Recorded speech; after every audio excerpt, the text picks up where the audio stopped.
Mental Life, Conversations in Psychoanalysis.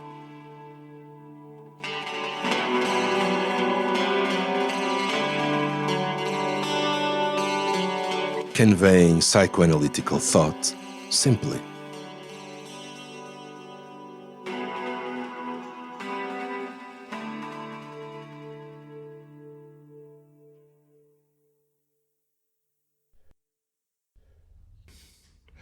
Welcome. My name is Nuno Sousa Monteiro. I'm a psychoanalyst, member of the Portuguese Psychoanalytical Society. I work in private practice in Lisbon, and I'm your host. My guest today is Dr. Robert Hinshelwood. He's Professor Emeritus at the University of Essex, previously Director of the Cassell Hospital, London. He's a Fellow of the British Psychoanalytic Society and a Fellow of the Royal College of Psychiatrists.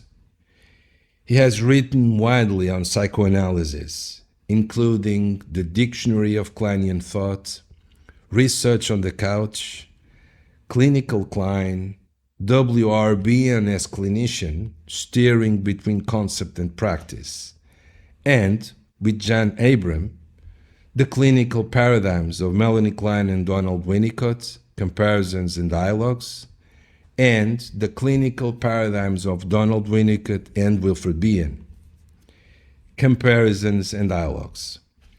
Thank you very much for accepting my invitation to join me today. Well, thank you for the invitation, Nuno. And well, let's see how we get on. You sent me a very brief quotation from Bion, which maybe you would like to elaborate on a little. Well, yes, in this episode, we're particularly addressing a quote from Bion, published in Cogitations, that reads, "Drugs are substitutes employed by those who cannot wait." Personally, I believe this to be a very interesting and inspiring quote, but also enigmatic, as usual with Bion, I would say. Donald Meltzer said that Bion's writing was infuriatingly difficult, and I believe that you consider Bion to be somehow halfway between the philosopher and the therapeutic psychoanalyst. How hard do you think it is to interpret this passage? Well, it's interesting you pick this out because it's very central to Bion, but it's also very central to psychoanalysis, isn't it? We have, with our patients, we spend a long time, months and years, enabling them to absorb the sort of interpretations and to make some sense of that and to, well, as Bion put it, to grow. I think we have a very difficult profession that we try to work at because the unconscious mind is something we do not want to know about. There is resistance, and we want our patients to know about it. We are immediately in a conflict with them from the beginning, and it takes a long time, I think, to enable people to trust us sufficiently, and also to trust themselves, to be able to face the things they really don't want to know about, the painful anxieties and the conflicts. I think we should not underestimate the resistance, the need to avoid what we try to present to them. One of the things which has always struck me about this particular difficulty, this resistance, this preference for some magic drug or trick or something, instead of having to do the work, I always think that there is this initial conflict plus, I would say, their concern with whether their analyst also can really face the kind of pain and anxiety and conflict which the patient cannot. Their unconscious will say to them, look, if you can't stand it, maybe nobody else can. At the same time, of course, I think there is a real hope that analysts are magicians and we can cope with anything. Yeah. So that there is a conflict about us immediately. We are either omnipotent or we are no better than they are. And I think that takes a lot of time for patients to think about and to think through. And it's not often interpreted in that way.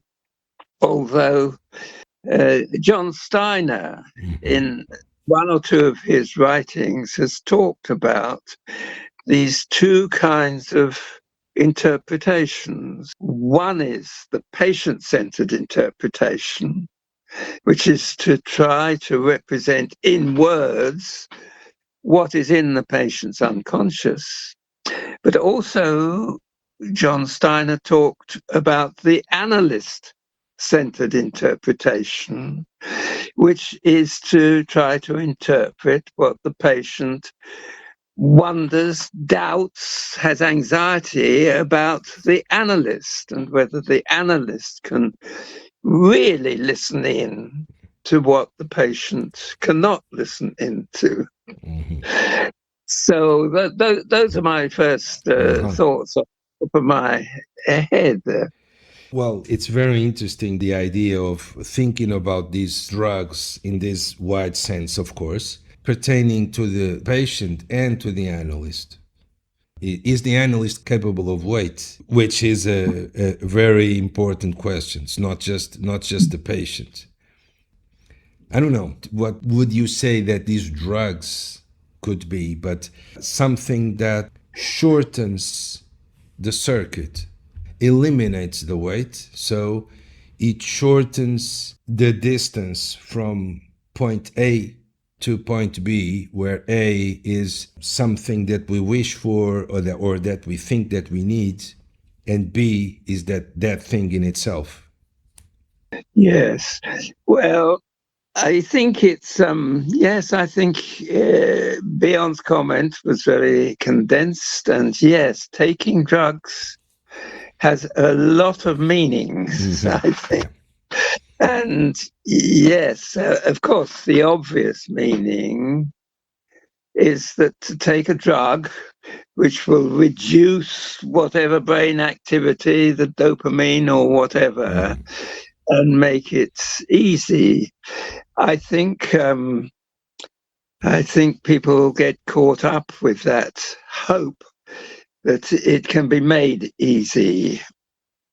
And of course, there are a lot of easier therapies that people can go for, not just psychoanalysis, which costs a lot of money and a lot of time, but also taking drugs, even if it's drugs that are prescribed by a doctor, means that the patient can treat himself.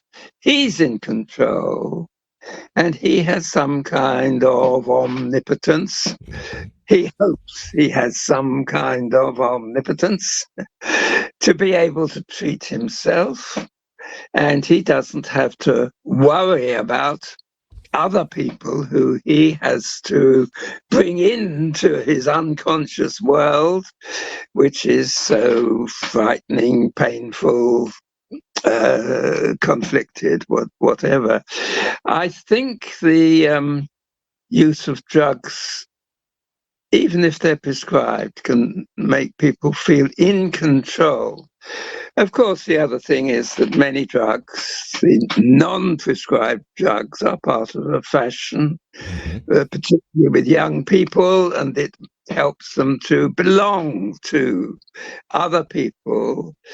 and that they are enjoying something together, maybe the feeling that everybody has some impossible problem and we're all helping each other. If we spend Saturday evening taking drugs in the pub or at home somewhere, there is that sense of solidarity which can feel very supportive. So yes, drugs are, I'm sure, very tempting.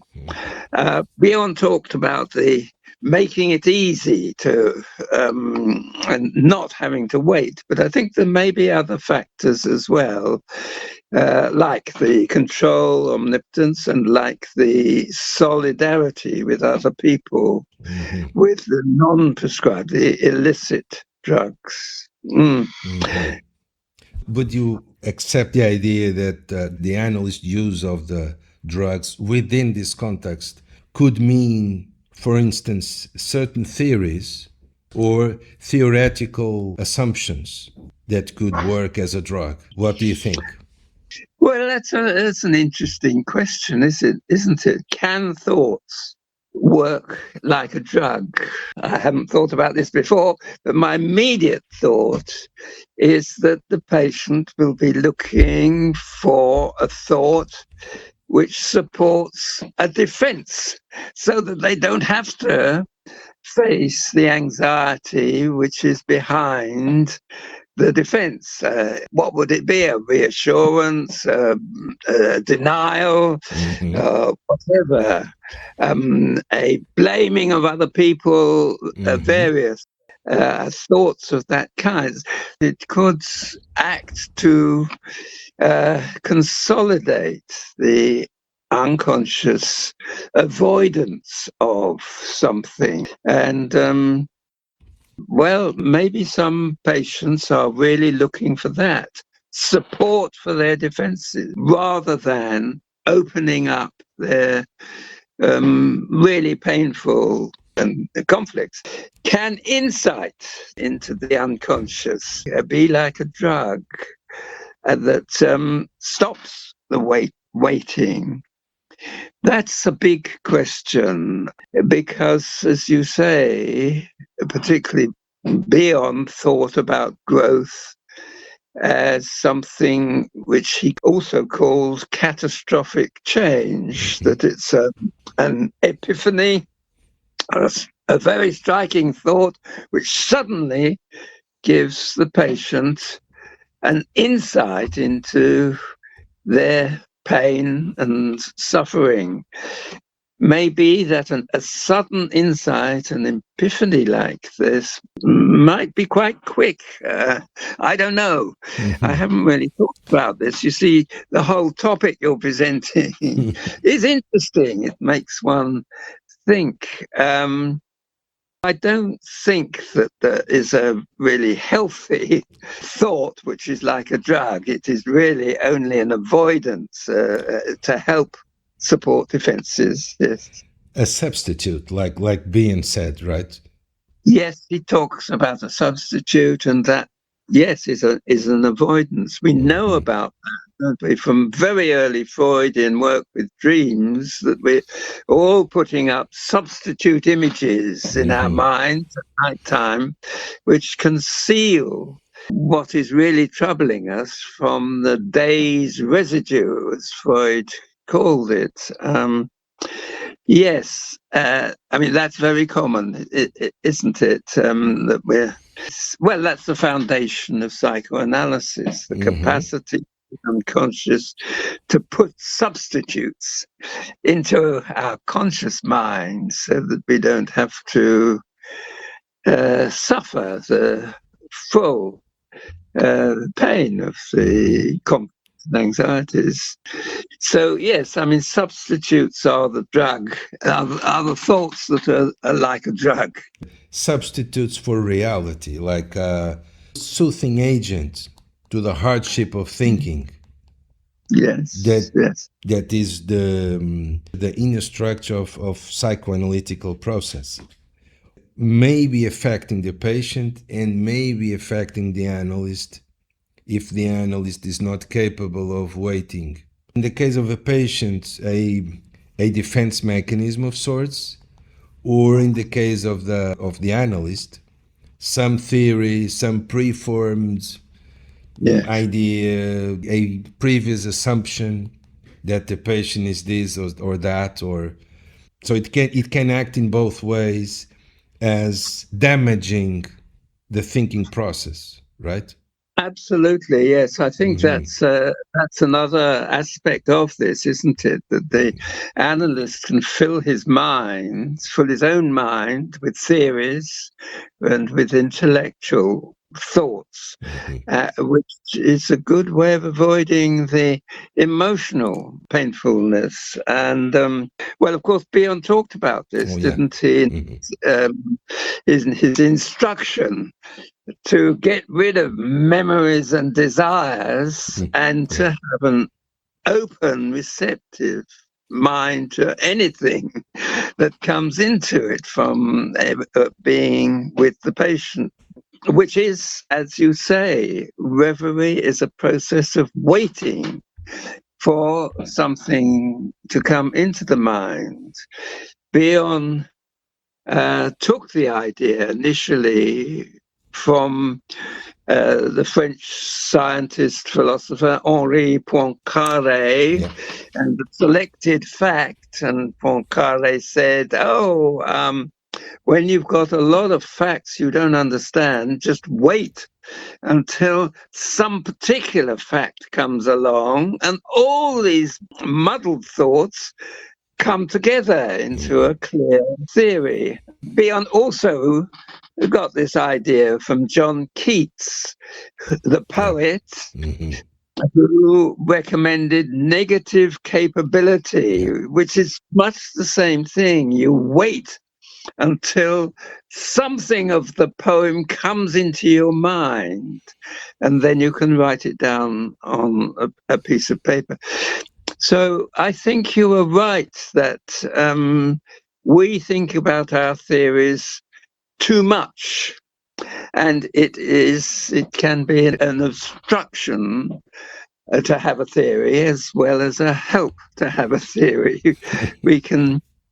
Freud once said, I think in one of his introductory lectures, that when we make an interpretation, it must it must connect with something in the patient.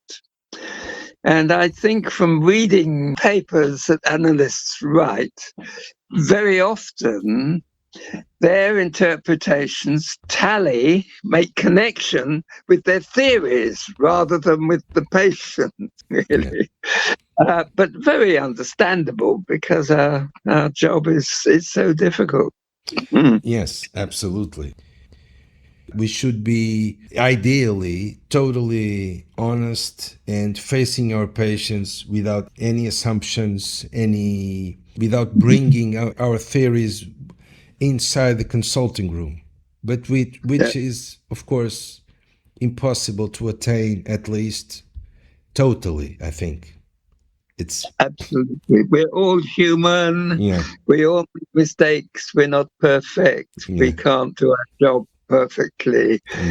And we have to face patients who believe we have to be omnipotent in order to cope with the things that they can't cope with. So we're put into a conflict there, I think, and what the patient wants and the fact that we're just ordinary human beings.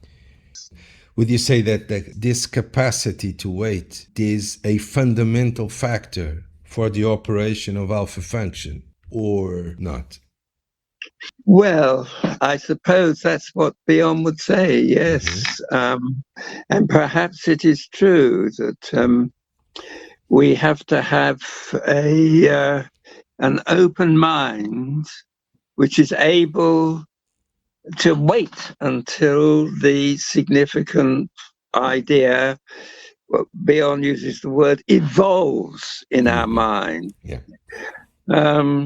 Freud knew this.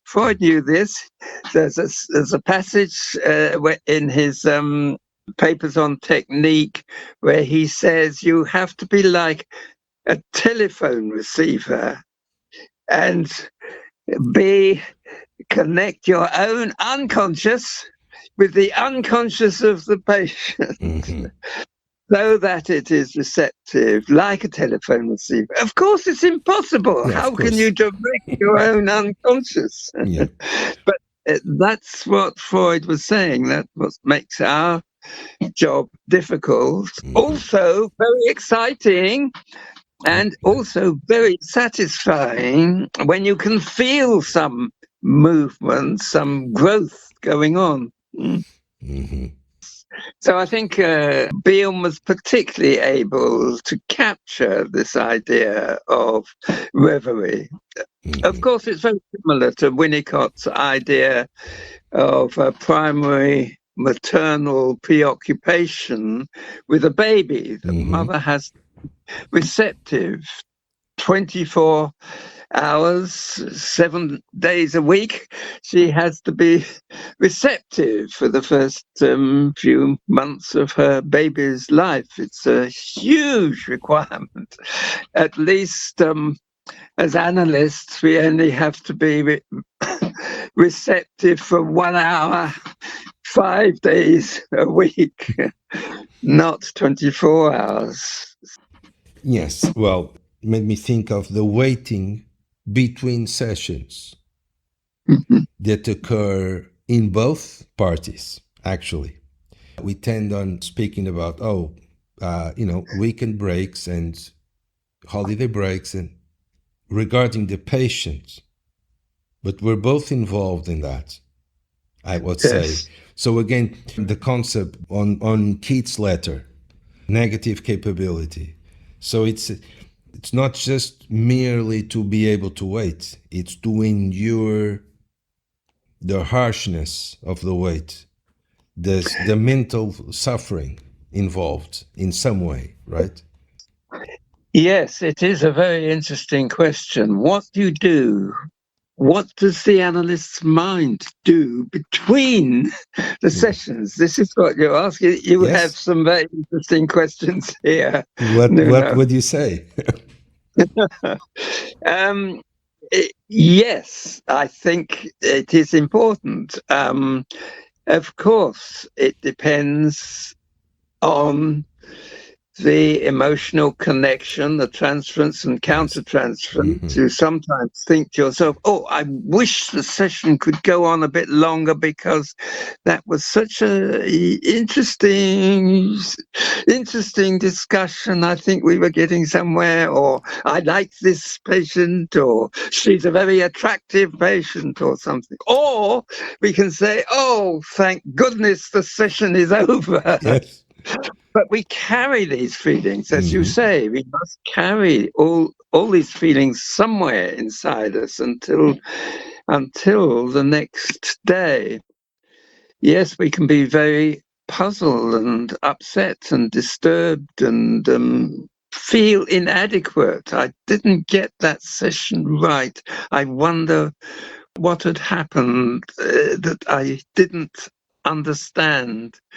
Roger Monaco writes a nice paper about that on countertransference, where he has to go away and think about the interpretation that he should have made in a session. But of course, the next day, things have changed and the interpretation is not going to connect with something in the patient. Bion says that you must not remember the session before, that you start each session, he says, as if it was the first session. Of course you can't, but you can try.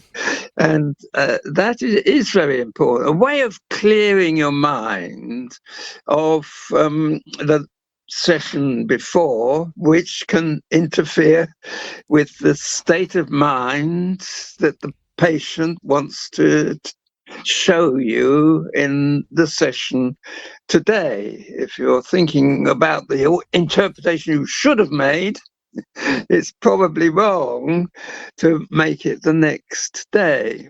Well, not always. Sometimes patients will bring a dream they've had in between the sessions and will help you to think through what the interpretation should have been. Sometimes, well, very often, patients' unconscious will be very cooperative and produce material like a dream, saying, "Come on now, you can listen to this, put it into words, and help my conscious mind to know about it." So that various aspects of this in-between session, well, you're talking about that as waiting, but it isn't just waiting. It's a fairly active process, much of which is very unconscious. But yes, and sometimes one feels at a loss over the weekend because one doesn't have any sessions. Or sometimes one has to go away on holiday to try to forget about all the patients that you are really rather involved with. You know, if a patient comes to see you every day for a year, 2 years, 5 years, they get to know about you and your mind and how it works and how you react to certain things. It isn't like Freud said that you must be a completely blank, unemotional screen. He talked about you have to make interpretations like a surgeon without any feeling, cutting through the flesh of his patient. You can't do that. No, I would say definitely not. Yeah. But like you said before, when something happens, normally we already have elaborated a lot on that, both of us. So it doesn't stem from a single magical moment. Normally it's very much worked upon, sometimes for years. And it takes a lot of work to build up to that moment. But the patient knows us, I mean, when they're been with us for a few years. And they also know, I think, if we're waiting or not. I was thinking also in terms of a whole psychoanalytic process, that maybe we could somehow measure it through the capacity for waiting on the patient. So as the analysis progresses, so should or so could the capacity for the patient to wait increase. Well, I'm just thinking the capacity to wait can increase. I think that's probably quite right. I think that's part of growth and development, that we are able to wait for things to become manifest. Well, it takes 9 months for a baby to be born, and we think about that and wait for it. It also makes me think about a conversation I once had with Daniel Stern, who was very interested in this early infantile connection between baby and mother. He'd done a lot of observations, and he wrote his book on that. He said, mothers don't respond in the way that babies want. Not always. They get it wrong. Daniel said, mothers get it wrong 9 times out of 10. I don't believe that. But the point he was making was that babies are very forgiving, and they come back and they want something again. They want mother to play this or to do that, so that it's not just waiting. There's a process of repeating demands and interests and wishes, and a process of forgiving when you don't get the response. And it may be that one of the hugely important ingredients of waiting is a forgiveness. Absolutely. That you don't get what you want immediately. Mm-hmm. Yes. Yeah, I think that's very interesting. A very important part of the psychoanalytical process is the capacity of the patient to forgive our mistakes. So, like the mother that could be failing 9 times out of 10, you think Maybe. it's not that bad? I think it's not that bad. Hopefully not that bad. And hopefully it's not the same with analysts. I hope we get it right more than one time out of 10. But I think it's an important observation. Mm-hmm.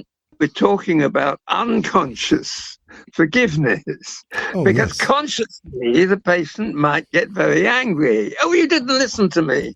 Yeah, but, absolutely. Then they come back at you and tell you what it is you have not listened to. So it may create quite a lot of conflict in patients. Well, it's bound to create a lot of conflict in patients, and it has an impact on the feeling of trust for analysis and trust for the whole of psychoanalysis. How much can we or psychoanalysis really understand a patient? Yeah. And of course, well, one of the things that I've come to the end of my career, so I've thought a lot about what happens afterwards, as it were. But I think that no analysis is ever finished. When the actual formal meetings finish, and what we hope to achieve is that the patient finishes their analysis with you, the analyst, but keeps inside their mind a picture of you who they can go on talking to consciously or unconsciously, probably for the rest of their lives, and can extend their own analysis through saying to themselves, what would my analyst say to that? So I think this is an extended period of waiting. It's not just the analysis achieves everything. It isn't. You go on with this internal psychoanalytic dialogue inside your mind, or successful analysis will go on with a continuing dialogue inside for a very long time, probably the rest of your life. So it's an extension, the learning of the capacity to wait. And that's the reason why I think when things go well within an analytic process, then that unconsciously the patient is able to forgive us, like you were saying. So, and because of the transference, he or she keeps coming back for the next session. It depends on the transference, doesn't it? If it's positive or negative. So I think that depends. And of course, this depends on the patient's capacity to forgive. So, but it may be, yes, that it may be there's a kind of addictive quality. The patients are compulsively drawn to keeping some kind of connection going. I would say that has to have a positive aspect to it somewhere, a positive aspect of trust, of feeling some sort of benefit, hopefully the benefit of insight rather than the benefit of reassurance and defense. But I think there may be something compulsive about that. Some people's analysis goes on for a long, long time. Mine went on for 8 years, and I do look back on it and I wonder if it was partly an addiction to transference, not just learning all the time. I did learn something all the time, but maybe it didn't need to last as long. I mean, it's partly because I was in training, of course. Yes. Continue. I think transference is a complicated thing. It has these two sides to it, positive and negative. It's never all positive, and it's probably never all negative. What you're saying is that the weighting in an analysis is something which is a challenge for patients. There's some styles of analysis where analysts may not make any interpretation during a session. And I wonder what that's like for patients, and how does a patient cope with that? How does the analyst cope with not saying anything? And both waiting for the next session or the one after that. Yes. I suppose your question about waiting raises a lot of questions about silence in a session. Oh, yeah, absolutely. I always found that there was a lot of pressure to say something in a silence, which I felt I should not respond to the pressure. But perhaps I did sometimes. I don't think I ever went through a whole session without saying something. I probably said too much. So I think when there's a silence, these are very significant moments. Is it a waiting silence? Is it an infuriated silence? Is it a silence where everything has gone dead and it's indifferent? There's indifference on both sides, perhaps.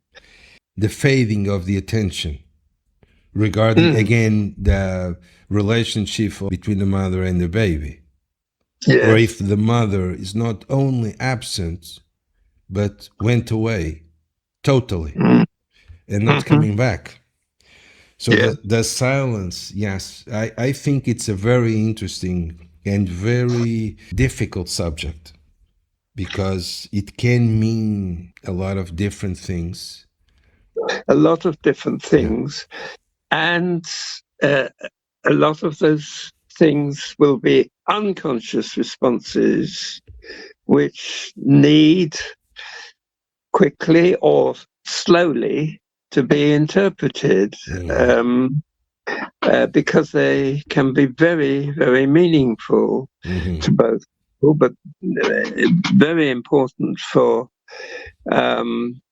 patients, perhaps, because it may take them back to a long time ago when they were babies and mother was asleep in the bedroom next door or whatever. Yes.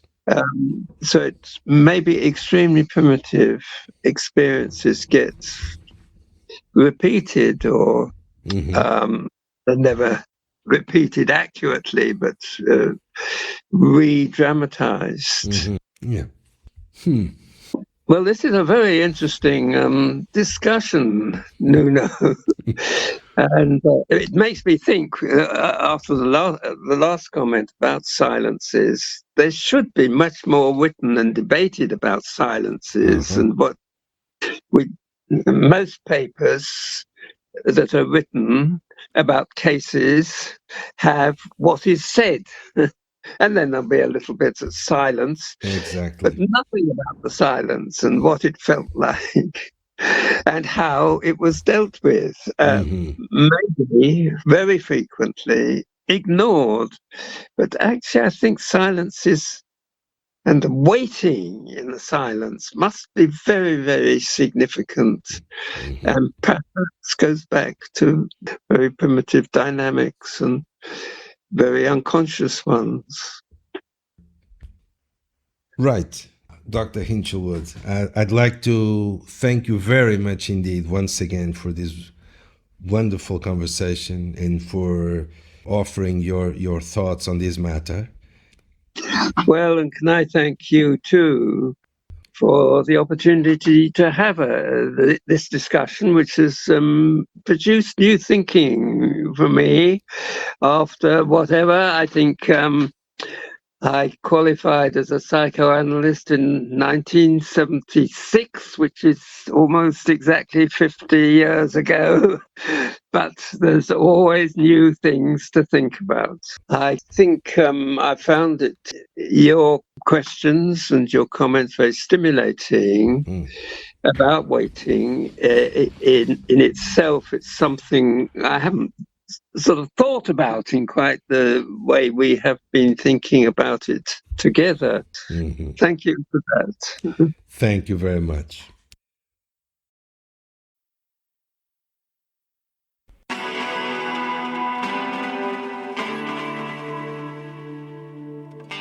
Mental Life. Conversations in Psychoanalysis.